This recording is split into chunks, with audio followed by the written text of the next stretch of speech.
যুবক, অনুমতি দিলে একটা কথা বলি, যদি রাগ না করেন।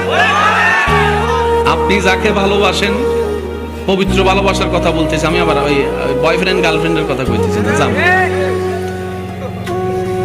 আপনি যাকে ভালোবাসেন কয়জন? আপনাকে যে ভালোবাসে উনি কয়জন? উনি যদি 10 জনকে ভালোবাসে, আপনি কি সে ভালোবাসা নিবেন? আপনি যখন বলছেন আই লাভ ইউ, সে উত্তরে কি বলছেন?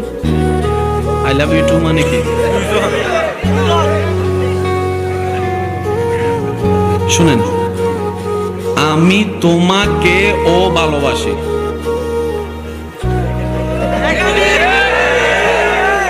আমি তোমাকেও। আবার এটা দেখেন, আমি তোমাকেই ভালোবাসি,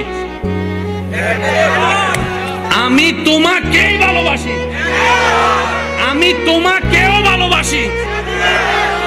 বুঝলাম এখন এইসব আপনার সংসার